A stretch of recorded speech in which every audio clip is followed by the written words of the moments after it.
चलें। हमारे साथ मौजूद हैं करण। हाँ जी, हेलो हेलो हेलो। करण आवाज आ रही साहब, है मुझे? जी बिल्कुल आ हाँ। रही है। क्या हाल चाल है? बहुत बढ़िया। आप बताइए, आप कैसे हैं मुफ्ती जी? अल्हम्दुलिल्लाह। चलिए, धन्यवाद। अच्छा, तो मेरे भी कुछ प्रश्न है जो प्रश्न मैं लेके आया था। अच्छा, आपको पहले कुछ पूछना है मुझसे कि मेरा मंतव्य या सिद्धांत क्या है? मुझे लग रहा है कि आप सनातनी हैं। ठीक है, चलिए। धन्यवाद ऐसा ही है? समझने के लिए। हाँ हाँ, ठीक है। जी। हाँ, चलिए, तो मैं अपना प्रश्न पूछता हूँ। देखिए, अब मेरा एक बहुत सिंपल सा क्वेश्चन है कि आप पहले मुझे एक छोटी सी चीज क्लियर कीजिए कि अल्लाह ने दुनिया एक ही बार बनाई या हमेशा बनाते हैं? अल्लाह ने एक कायनात नहीं बनाई है, एक दुनिया नहीं बनाई, एक बार हजारों। एक बार एक मैं बार बता रहा बनाई या फिर? हूँ, लेट मी मतलब मैं टेल यू। किस कायनात क्वांटिटी की? नहीं किस पूछ रहा। जिसमें जिसमें हम रह रहे हैं वो? हाँ, अभी अल्लाह ने क्रिएशन की है ना, तो ये क्रिएशन वो हमेशा से करता आ रहा है या फिर एक ही बार की है उसने? इस कायनात को उसने एक ही बार बनाया है। ठीक है, चलिए। अच्छा, तो इसमें मेरा क्वेश्चन लागू होता है। मैं क्या क्वेश्चन पूछ रहा हूँ, देखिए। देखिए, एक करता जो है वो तभी होता है जब वो कुछ करता है। जैसे मैं फोन बनाने वाला हूँ, ठीक है, मैंने फोन बनाया। तो जो एप्पल है, स्टीव जॉब्स ने एप्पल बनाया। तो जो एप्पल उसने बनाया, उससे पहले वो एप्पल का क्रिएटर या सीईओ या ओनर नहीं था। एप्पल बनाने के बाद हुआ, राइट? तो जब उसने वो बनाया एप्पल कंपनी, तो उसके अंदर एक एट्रीब्यूशन, एक जो है उसके अंदर नाम जुड़ा, ठीक है, उसके अंदर कुछ एडिशन हुआ। लेकिन आपके जो अल्लाह है, अगर आप उनके एट्रीब्यूट्स को इटर्नल मानते हैं, तो मुझे इतना बता दीजिए कि क्रिएशन करने से पहले वो क्रिएटर कैसा था? ठीक, बहुत अच्छा। आपका अच्छा क्वेश्चन है और इसीलिए मैंने आपके इस क्वेश्चन का जवाब पहले ही दे दिया था, लेकिन आपने उसको सुना नहीं, उसकी तरफ आपका जहन नहीं गया। मैंने क्या कहा कि इस कायनात को खुदा ने एक ही मर्तबा बनाया है और यही कायनात खुदा का क्रिएशन नहीं है, बल्कि हजारों यूनिवर्सेस, हजारों कायनात हैं, जिनमें से कुछ को हम जानते हैं, कुछ को हम नहीं जानते। मिसाल के तौर पर जिनको हम जानते हैं उनमें एक तो वही है जिसमें हम रहते हैं, दूसरी कायनात जिसको हम बरज़ख कहते हैं, तीसरी कायनात जिसको हम हश्र कहते हैं, चौथी कायनात जिसको हम जन्नत कहते हैं, पांचवी कायनात जिसको हम जहन्नम कहते हैं। ये पांच तो वो हैं। इसी तरीके से एक कायनात वो है जो इस यूनिवर्स से पहले की है, कि जिसको हम आलम अरवाह कहते हैं, कि जहां इंसानों की और जानवरों की रूहों को रखा गया और वहां बनाया गया। इसी तरीके से एक कायनात है जिसको हम आलम मिसाल कह लेते हैं। ये सारी की सारी वो कायनातें हैं कि जिनको हम जानते हैं। अल्लाह ने इनको किन किन वक्तों में बनाया है, किन किन वक्तों में नहीं, ये हमें नहीं पता। जाहिर सी बात है कि गॉडली जो काम होते हैं, इंसानों को उसकी तफसीलात का मालूम होना कोई जरूरी नहीं है। ये पहला पॉइंट है। दूसरा पॉइंट आपने ये कहा कि जब तक को कि कोई आदमी वो काम ना करे, उसकी एट्रीब्यूट को आप साबित नहीं कर सकते। यही एक बहुत बड़ी फैलेसी है। वो फैलेसी ये है कि जब कोई स्टीव जॉब्स है, उसने आईफोन बनाया, राइट है। आईफोन बनाने के बाद लोगों ने उसको पहचाना कि वो आईफोन बना सकता है। लेकिन मुझे एक बात बताइए, क्या आईफोन बनाने से पहले वो आईफोन बना सकता था? आप लॉजिकली पूछ रहे हैं या फिर प्रैक्टिकली? लॉजिकली। हाँ, कर सकता था। तो अभी आईफोन नहीं बनाया, लेकिन आईफोन बना सकता था, तभी तो बनाया। हम्म। ठीक है, तो साबित हो गया कि बनाने से पहले, करने से पहले काम एट्रीब्यूट उसमें था, तभी तो किया ना। हाँ, हमें और आपको पता चला कि भाई आईफोन बना दिया स्टीव जॉब्स ने, दिया फॉर आईफोन का जो मेकर है, इन्वेंटर है, वो कौन है? वो स्टीव जॉब्स है। अब जब इस कायनात को बना दिया, मैं और आप पैदा हो गए इस कायनात में, हमें पता चला कि हाँ, खुदा इस कायनात का बनाने वाला है। पैदा होने से पहले हमें नहीं पता था कौन बनाने वाला है, क्योंकि हम थे ही नहीं, कैसे पता होगा भाई? लेकिन अगर एक आम आदमी भी अपनी क्रिएशन अगर करता है, उसके करने से पहले वो उसका क्रिएटर है, तभी तो किया है, वरना कर ही नहीं सकता। देखिए, हाँ, चलिए, ठीक है, आपने उत्तर दिया, लेकिन उत्तर में दोष है, ठीक है, मतलब गलती ठीक, है दैट्स इसमें। फाइन, आप उस दोष को हाँ सामने रखें। हाँ, मैं बता देता हूँ। देखिए, ठीक है, सही कह रहे हैं आप। जैसे मैं कहूँ कि दयालुता, ठीक है, दयालुता इंसान में हो सकती है। अच्छाई एक एट्रीब्यूट वो भी हो सकता है, लेकिन कुछ ऐसे एट्रीब्यूट्स होते हैं जो कि डिपेंड करते हैं आपके एक्शंस पे, लाइक क्रिएटर, डिस्ट्रॉयर, प्रिजर्वर, आदि आदि, ठीक है। अगर मैंने, तो देख, कुम्हार का एक उदाहरण लेते हैं। कुम्हार क्या है? जो घड़ा बनाता है। क्या मैं कुम्हार को ये कह सकता हूँ कि भाई तुमने घड़ा नहीं बनाया, तुमने जिंदगी में कभी घड़ा नहीं बनाया, भले ही तुम्हें आता हो घड़ा बनाना, लेकिन इससे तुम कुम्हार बन गए। अगर उसको आता है फिर भी वो कुम्हार बन गया, तो ये दोष आएगा, क्योंकि उसने, कुम्हार क्या है बाय डेफिनेशन? कुम्हार क्या है? कुम्हार मतलब जो घड़ा बनाता है। क्रिएटर क्या है? जिसने कुछ बनाया हो। क्रिएटर मतलब ये नहीं होता जो कुछ बना सकता हो, ऐसे मैं बहुत सारी चीजें बना सकता हूँ। मैं अगर चाहे तो मैं अभी लकड़ी का कोई एरोप्लेन भी बना सकता हूँ, मैं चाहूँ तो पेपर एरोप्लेन भी बना सकता हूँ, बहुत कुछ बना सकता हूँ मैं चाहता, या बहुत कुछ कर भी सकता हूँ। इससे मैं उसका ओनर नहीं बन जाता। मैं ये आप ये नहीं कह सकते कि तुमने ये किया है, तुम्हारे अंदर ये एट्रीब्यूट, जैसे पाप है, मैं चाहूँ तो अभी पाप कर सकता हूँ, लेकिन आप मुझे पापी नहीं कह सकते अभी, ठीक है, क्योंकि मैंने किया नहीं है वो। तो ऐसी एट्रीब्यूट भी एग्जिस्ट करती है जो कि एक्शन के ऊपर डिपेंडेंट होती है। अगर आपने वो एक्शन किया तभी वो एट्रीब्यूट आपको मिलेगी। आपके अल्लाह जब क्रिएटर के एट्रीब्यूशन लेते हैं, गुण लेते हैं, क्वालिटी लेते हैं, तब सेम लॉजिक अप्लाई होता है जो मैंने दिया, ठीक है। लेकिन आपने क्या बोला, आपने बोला कि एट्रीब्यूट्स जो है इटर्नल है, लेकिन आपको एट्रीब्यूट्स के वो दो भाग जो मैंने आपको बताया वो है। देखें, आप जिस चीज में फर्क नहीं कर रहे हैं वो ये है कि attribute and the manifestation of that attribute. जो एट्रीब्यूट का मैनिफेस्टेशन है वो इटर्नल नहीं है, ठीक है। ये बात याद रखिएगा कि हमारी थियोलॉजी में एट्रीब्यूट का मैनिफेस्टेशन इटर्नल नहीं है। आपने कुम्हार की मिसाल दी कि कुम्हार जिसके अंदर मिट्टी के बर्तन बनाने की सलाहियत है, जब तक कि वो मिट्टी का बर्तन नहीं बनाएगा तो हम और आप उसको कैसे पहचानेंगे कि वो कुम्हार है। ये जो उसने मिट्टी के बर्तन बनाए हैं ये उसकी आर्ट का मैनिफेस्टेशन है, ठीक है। अच्छा, अब कुम्हार पर हम खुदा को की ये एनालॉजी क्यों नहीं कर सकते? उसकी वजह यह है कि कुम्हार खुद इटर्नल नहीं है, सही है। तो उसकी जो क्रिएशन होगी, जो उसके बर्तन होंगे वो भी इटर्नल नहीं होंगे। लेकिन फिर भी थोड़ी देर के लिए हम मान लें कि ये जो बर्तन उसने बनाए हैं ये मैनिफेस्टेशन ऑफ हिज आर्ट है, लेकिन वो एक आर्टिस्ट है, तभी तो वो वहां तक पहुंचा ना, बर्तन बनाने तक। ऐसा तो है नहीं कि वो माँ के पेट से पैदा हुआ, खट से उसने बर्तन बना दिया। आर्टिस्ट, उसके अंदर वो आर्टिस्टिक क्वालिटी थी तभी उसने बर्तन बनाए, क्वालिटी थी, उसका मैनिफेस्टेशन हुआ है। तो क्वालिटी और एक्शंस या मैनिफेस्टेशन में फर्क करना पड़ेगा। इसी तरीके से खुदा ताला में ये क्वालिटी इटर्नली है, उसका मैनिफेस्टेशन जो है वो इटर्नल नहीं है। जब कायनात बनी तो उसका मैनिफेस्टेशन हुआ। हाँ, धन्यवाद। देखिए, यहाँ पर भी बहुत सारे दोष आते हैं, मैं आपको कुछ गिना देता हूँ। पहले आपने ये बोला कि मैनिफेस्टेशन बाद में किया गया लेकिन एट्रीब्यूट पहले था, लेकिन आपने मेरी बात को समझा नहीं। देखिए, मैं ये नहीं कहना चाहता, मैं कह रहा हूँ कि व्हाट इज एट्रीब्यूट। मैंने जो एट्रीब्यूट के आपको टाइप्स बताए, आप उसको रिजेक्ट कर सकते हो क्या? नहीं कर सकते, क्योंकि आप, ठीक है, let's talk about what is attribute. सिफत, जिसको हम उर्दू में, अरबी में सिफत बोलते हैं, अंग्रेजी में एट्रीब्यूट या क्वालिटी, उसको डिफाइन कीजिए जी। हम उसको, हाँ, हमारे सिद्धांत, हमारे दर्शन में उसको बादिया गुण कहते हैं, ठीक है। मैं अपने हिसाब से डिफाइन कर देता हूँ। जी, कोई बात नहीं, इसको डिफाइन कीजिए, ये तो तर्जुमा हो गया। गुण, हाँ, मैं बताता हूँ। मैं गुण के दो भाग मानता हूँ। एक ऐसा गुण जो कि हमेशा से है उसके अंदर, जैसे दयालुता, या फिर हम कहे तो नैतिकता, आदि आदि ऐसे गुण होते हैं। दूसरा जो कि कर्म से जाने जाते हो, जैसे कुछ बनाना, वेद का ज्ञान देना, या फिर किसी का ज्ञान देना। हम भी नहीं कह रहे हैं, आप में और मेरे में कोई फर्क नहीं हुआ। आप में दोष है, आप में एक दोष है। दोष क्या है? आपने क्रिएशन एक बार मानी, लेकिन मैं जिस जगह से आता हूँ वो हमेशा से मानते हैं, ठीक है। नहीं, होल्ड ऑन। हमने क्रिएशन इस कायनात की एक मर्तबा मानी है। इस कायनात की क्रिएशन, वही मैं शुरू में आपको लेके जा रहा हूं, इस कायनात की क्रिएशन हमने एक मर्तबा मानी है। आप इस कायनात की क्रिएशन हमेशा मानते हैं। कायनात छोड़ दीजिए, क्रिएशन किया ना एक बार, अगली बार करेगा क्रिएशन? जब ये क्रिएशन करता रहेगा। आपने तो अभी सबसे पहली चीज कॉन्ट्रडिक्ट कर दी ना। आपने कहा कि वो एक ही बार, मैं बताता हूँ, आपने कहा कि उसने, सुनिए, इस कायनात को उसने एक मरतबा क्रिएट किया, दोबारा इस कायनात को क्रिएट नहीं करेगा। ये कायनात डिस्ट्रॉयड हो जाएगी, हम उसके बाद अगले आलम में जाएंगे, जन्नत में हर रोज क्रिएशन होगी, जन्नत में हर रोज और हर लम्हे क्रिएशन होगी। सर एक मिनट, मैं कह रहा हूँ ये पूरी क्रिएशन मतलब क्या? मैं इस एक क्रिएशन की बात नहीं कर रहा, आप फालतू में आपने इसी क्रिएशन की बात की। आपने आकर कहा दुनिया खुदा एक ही मरतबा बनाता है, कई मरतबा बनाता है। हमने कहा दुनिया एक ही मरतबा बनाता है। बाकी रही बात क्रिएशन की, तो खुदा ताला की जो क्रिएशन है वो तो उसकी क्वालिटी है इटर्नल, लेकिन उसका जो मैनिफेस्टेशन है वो 1, 2 या 1000 मरतबा हुआ होगा। क्रिएशन की क्वालिटी होने से क्रिएटर कैसे हो गया? मुझे ये प्रूफ कीजिए। जिस तरीके से दयालु, आप दयालु को इटर्नल मानते हैं? बिल्कुल, दयालु को इटर्नल मानते हैं। बताइए आगे।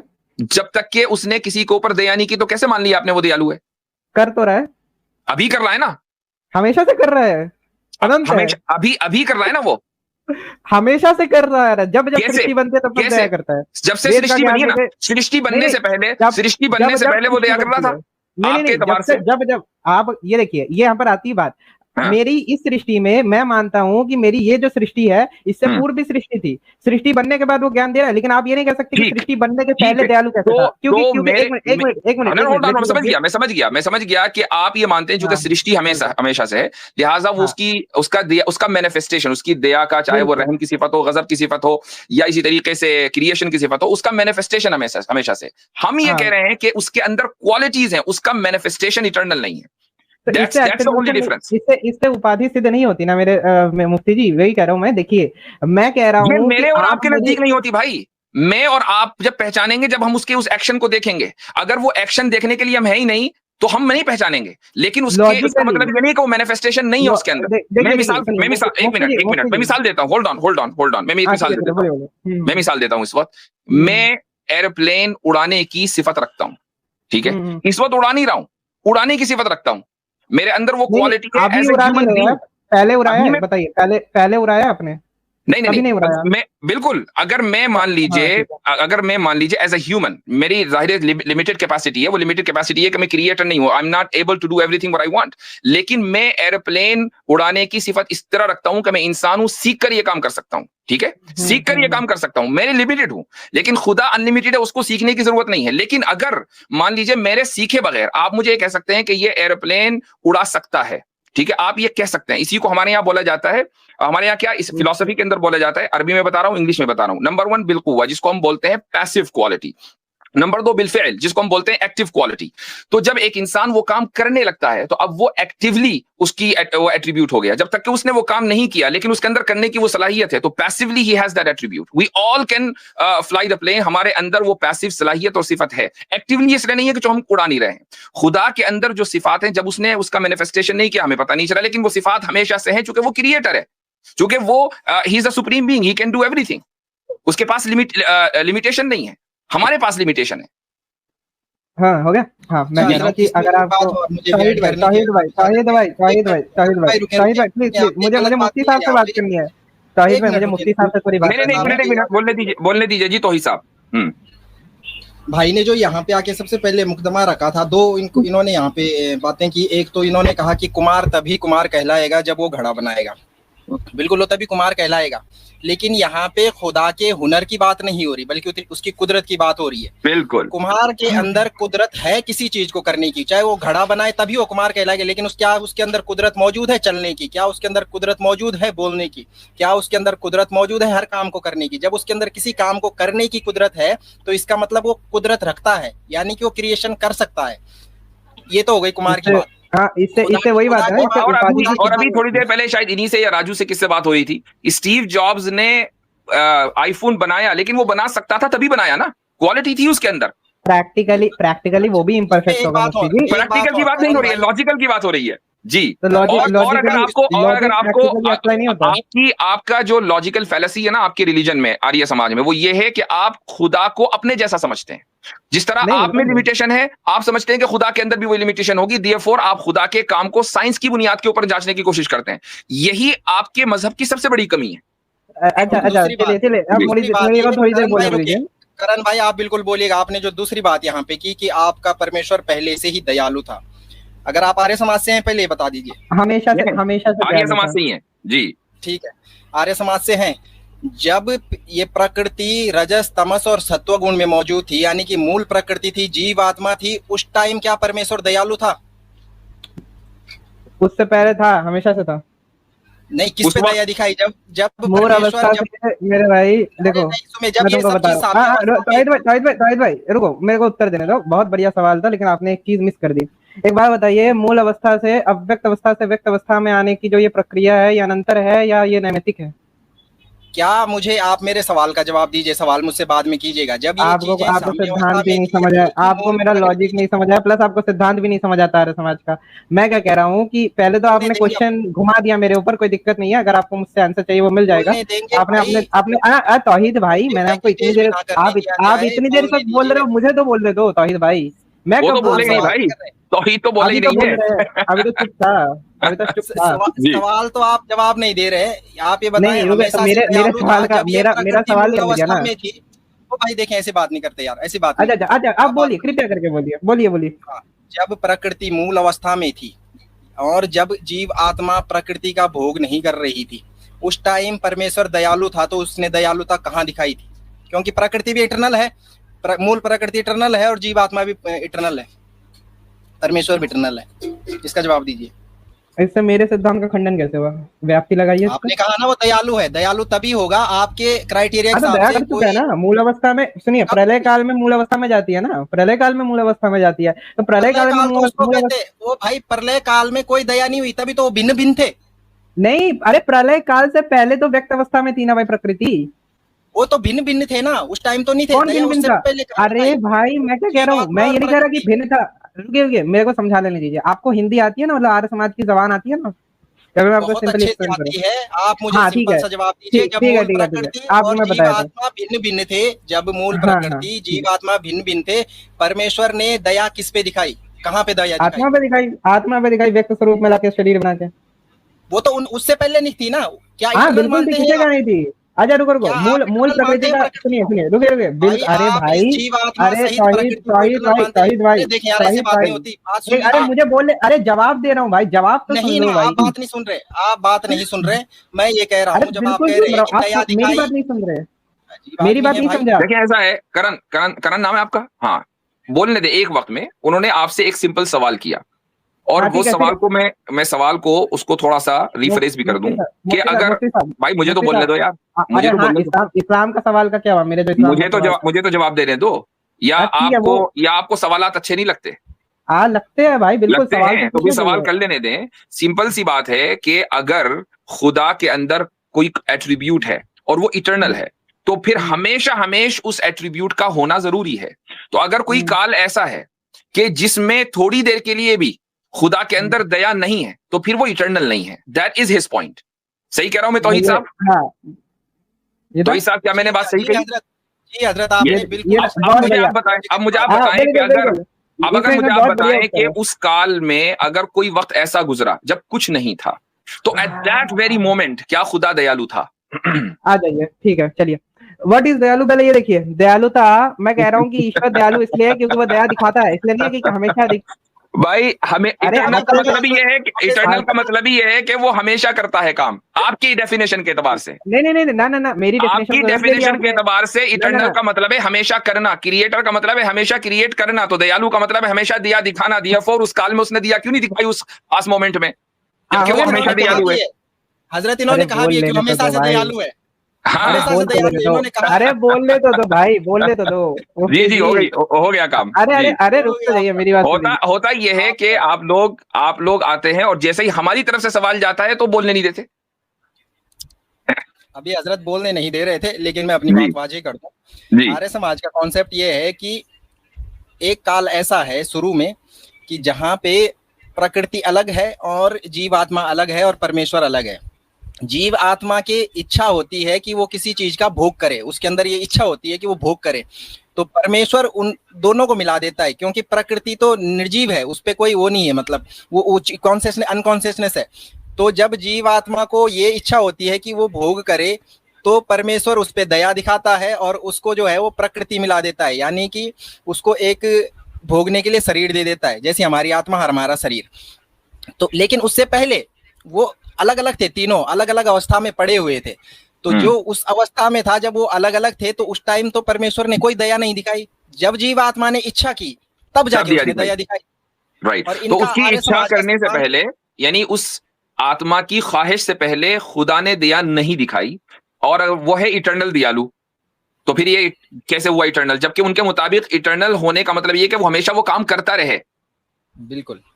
जी, और हजरत यही आर्य समाज फैलती का बिल्कुल आर्य समाज का तो ये बिल्कुल सिद्धांत है, पहला सिद्धांत उनका यही है कि ईश्वर बगैर कारण के कोई कार्य नहीं करता, उसके लिए कोई ना कोई कारण होना चाहिए। तो जीव आत्मा का कारण था कि उसकी इच्छा हुई, इसलिए परमेश्वर ने वो कार्य किया। वो दया भी तभी करेगा जब उसके पीछे कोई कारण होगा। तो अगर वो बगैर कारण के कोई काम नहीं करता है, तो वो कारण का या उस रीजन का के ऊपर डिपेंडेंट हुआ, और डिपेंडेंट है, और जो डिपेंडेंट हो वो खुदा कैसा? और वो क्रिएटर तो है ही नहीं, इनकी कॉन्सेप्ट तो है ही नहीं क्रिएटर का। ये तो कुमार ही मानते हैं खुदा को, कि खुदा एक कुमार है, मिट्टी से और आग से और पानी से मिला के घड़ा बनाता है। जीवात्मा और प्रकृति, मूल प्रकृति से मिलके प्रकृति बनाता है, वो क्रिएटर तो है ही नहीं। एक मैंने आम ट्रेंड देखा है तौहीद साहब, हमारे पास जब आर्य समाजी आते हैं, तो जब तक के वो क्वेश्चन करते हैं तो बड़े सिविलाइज्ड रहते हैं, जैसे ही हम क्वेश्चन करते हैं तो एकदम अनसिविलाइज्ड हो जाते हैं। ये क्या चक्कर है भाई? आपका तजुर्बा भी ऐसा ही है? हजरत ये तजुर्बा हर एक उस इंसान का है जिसने आर्य समाजी से बात की है। यही बात है, यही बात है। अच्छा जी, चले ठीक है, आगे बढ़ते और हैं। इसके पीछे का मैं बता देता हूँ आपको, इंशाल्लाह के बढ़ते हैं। इसके पीछे का कारण ये है कि स्वामी दयानंद सरस्वती ने खेला है वन साइड जी, कि बॉलिंग करता रहे बंदा, वो 6 पे 6 मारते रहे, कभी उसको चांस ही नहीं दिया बैटिंग करने का सामने वाले को। एक चीज मुझे ख्याल, अपनी किताब में लिख दीजिए जी एक चीज और मुझे ख्याल आ रहा है। इनफैक्ट मैं भी 2-3 दिन पहले एक किताब पढ़ा रहा था इस्लामिक फिलॉसफी पर, तो उसमें जो आर्य समाजियों का जो नजरिया है ना कि यूनिवर्स इटर्नल है और उसकी वजह यह है कि खुदा इटर्नल है और उसकी सिफात, ये एग्जैक्ट यही नजरिया जो ग्रीक फिलोसोफर्स हैं उनकी तरफ उनके नाम से उसमें बयान किया गया। और ये हकीकत है कि ग्रीक फिलोसोफर्स ने यही बात बयान की है जिसको हिंदू फिलोसोफर्स ने वहां से चुरा लिया कि जी यही सही नजरिया है। और उन्होंने कहा कि ये दरअसल हिंदू फिलोसफी थी जिसको ग्रीक्स ने चुराया है, हालांकि इसका उल्टा हुआ है। अच्छा, उसमें ये पूरी बात जब ग्रीक फिलोसफी का ट्रांसलेशन अरबी में हुआ तो कुछ मुसलमान भी इस चीज से मुतासिर हुए और उन्होंने भी यही समझा कि शायद ये यूनिवर्स इटर्नल है, वरना फिर खुदा इटर्नल नहीं होगा, उसकी सिफात जो उसकी एट्रीब्यूट्स हैं वो इटर्नल नहीं होंगी। अब अगर यूनिवर्स को इटर्नल मान लिया जाए तो ये बड़ा मसला है। तो कुछ मुस्लिम स्कॉलर्स ने, जिनको हम मुअतज़िला आज मानते हैं, उन्होंने खुदा की जो क्वालिटीज है उसी का इंकार कर दिया कि खुदा के अंदर क्वालिटीज ही नहीं है। यहां से गड़बड़ी शुरू हुई। तो उसके मुकाबले में फिर डायलेक्टिकल थियोलॉजियंस, जिनको हम मुतकल्लिमीन कहते हैं, उनका बाकायदा एक ग्रुप उठा कि जिन्होंने उस ग्रीक फिलॉसफी का इस्लामाइजेशन किया।